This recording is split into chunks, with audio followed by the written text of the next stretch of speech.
All right, एक बहुत ही important video है। इस वीडियो को थोड़ा ध्यान से देखना। मैं आपको बताऊंगा कि आप कैसे प्रेडिक्ट कर सकते हो कि इस साल का आपका गेट का पेपर का डिफिकल्टी क्या है।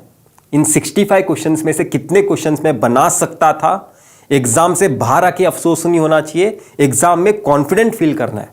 अगर आप ये सब करना चाहते हो, थोड़ा टाइम इन्वेस्ट करो इस वीडियो में, आपको बहुत ज़्यादा हेल्प मिलेगी। सबसे पहले बताता हूं एक तरीका कि आप कैसे एस्टिमेशन लगा सकते हो कि कितने टॉपिक्स जो मैंने पढ़ाई की है उसमें क्वेश्चंस आए हैं आज मेरे गेट के पेपर में। ये आईआईटी खड़गपुर के वेबसाइट पे दिया हुआ मॉक टेस्ट है, जो लास्ट ईयर का ही गेट का पेपर होता है। एग्जैक्टली सेम आपका इस साल का भी गेट का पेपर होगा, तो बहुत ही ध्यान से देखो। राइट साइड पे एक क्वेश्चन पेपर का ऑप्शन होगा आपके भी पेपर में, जो इस साल होने वाला है फरवरी में, और वहां पे आपको 1 to 65 जितने भी क्वेश्चंस आए हैं वो आप एक क्वेश्चन पेपर की तरह देख सकते हो। ठीक है, हमें नेक्स्ट करके जाने की जरूरत नहीं है। एक पीडीएफ फॉर्मेट में आप देख सकते हो, ऐसा पूरा स्क्रॉल करके, जैसे अभी मैं दिखा रहा हूं आपको। ऐसे 1 to 65 जितने भी क्वेश्चंस आए हैं आप पूरे एक बार गो थ्रू कर सकते हो 3 मिनट में या फिर 2-3 मिनट में।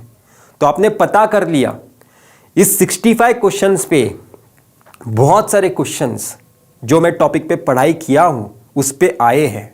आपने क्वेश्चन रीड नहीं किया है, सिर्फ आपने देखने की कोशिश की है कि कितनी चीज़ें मुझे लगभग सिमिलर लग रही है जो मैंने पढ़ाई की है उससे।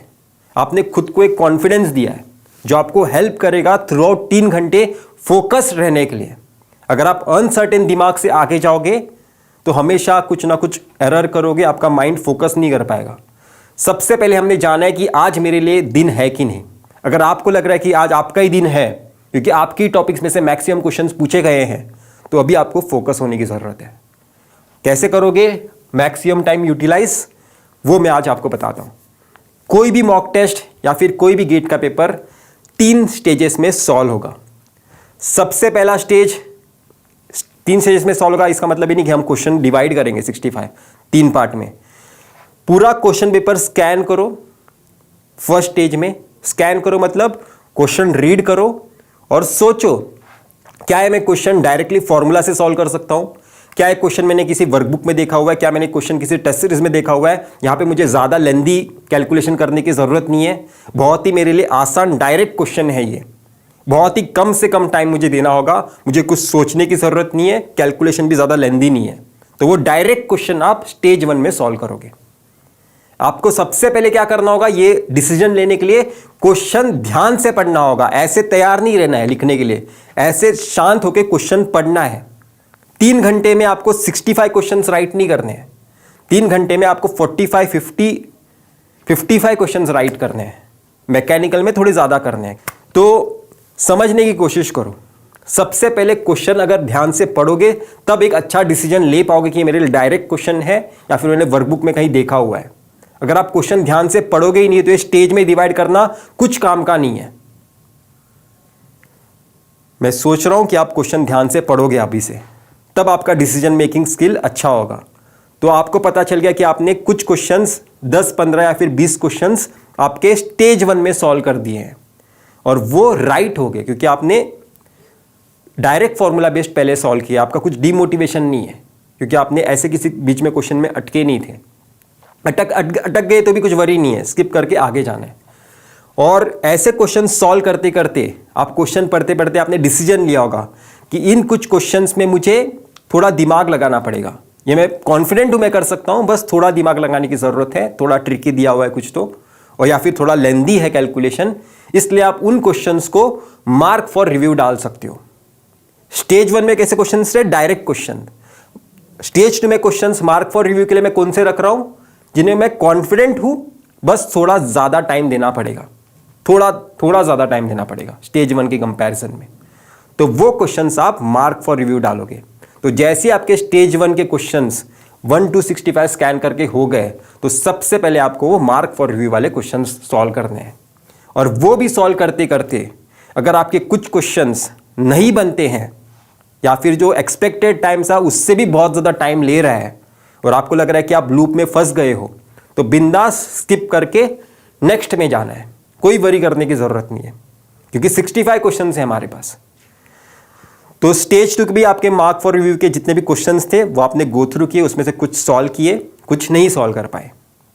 तो स्टेज 3 अभी आपके पास बचा है और स्टेज 3 में अभी हमें अपना 100% देना है। यहां पे आप जितने क्वेश्चंस राइट सॉल्व करने की कोशिश कर सकते हो, दिमाग लगाने की कोशिश कर सकते हो, उतना ज्यादा आपका रैंक बूस्ट होगा।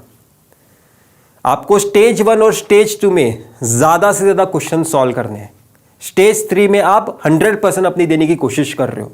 उसमें से कुछ क्वेश्चंस अगर 4, 5, 6 भी अगर सॉल्व हो पा रहे हैं तो भी बहुत बड़ी बात है, क्योंकि आपने स्टेज 3 मतलब लेंथी कैलकुलेशन है, या फिर आप लूप में फंस गए हो कहीं तो, या फिर आपको वो क्वेश्चन में बहुत ज़्यादा दिमाग लगाना है। तो स्टेज 1 स्टेज 2 आपको एक ऑप्टिमम रैंक तक पहुंचाता है, पर स्टेज 3 आपको हेल्प करता है रैंकर बनने में। ठीक है, रैंकर तो वही बनेगा जो सब स्टेज 1 स्टेज 2 में ज़्यादा अच्छा डिसीजन लेगा। अगर आपको लग रहा है कि आप स्टेज 3 में अच्छा डिसीजन लेने वाले हो, आपका डिसीजन मेकिंग स्किल कहां पे आता है सर? स्टेज 1 में आता है, स्टेज 2 में आता है। वहां पे डिमोटिवेट नहीं होना है। स्टेज 3 में जाके बिंदास डिमोटिवेट हो सकते हो। इसलिए मैंने आपको सबसे पहले बताया था कि आपको सबसे पहले क्वेश्चन पेपर स्कैन करना है, ताकि आप कॉन्फिडेंट अपने आप को फील करा सको। आपको पता हो कि ये 65 क्वेश्चंस में से बहुत सारे क्वेश्चंस मैंने टॉपिक में पढ़ाई की है, उसमें से आए हैं। स्टेज 1 में डिसीजन अच्छा लो, और डिसीजन अच्छा वही इंसान लेगा जो क्वेश्चन ध्यान से पढ़ेगा, जो पहले लिखने पे कंसंट्रेशन नहीं करेगा।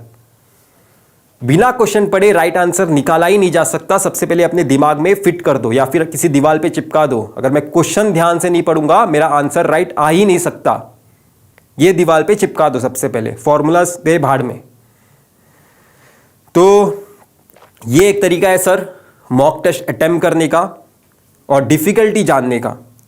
अगर मैं इलेक्ट्रॉनिक्स ब्रांच की बात करूं, इलेक्ट्रॉनिक्स ब्रांच में जनरली पेपर डिफिकल्ट आता है। अगर आप 40-45 क्वेश्चंस भी अटेम्प्ट करके आते हो और उसमें से राइट आपको लग रहे हैं, मैक्सिमम है 45 क्वेश्चंस आपको लग रहा है कि आपने राइट अटेम्प्ट करके आए हैं, आप एक बहुत ही अच्छा स्कोर कर सकते हो गेट एग्जाम के पेपर में। पर वही अगर मैं 2019 की बात करूं, 2019 में वैसा केस नहीं था, आपको 50-55 करने चाहिए थे। तो डिफिकल्टी पे डिपेंड होता है। डिफिकल्टी कैसे पता चलेगी? स्टेज 1 में भी पता चल सकती है स्कैन करते वक्त, या फिर क्वेश्चन पेपर देखते वक्त भी पता चल सकती है।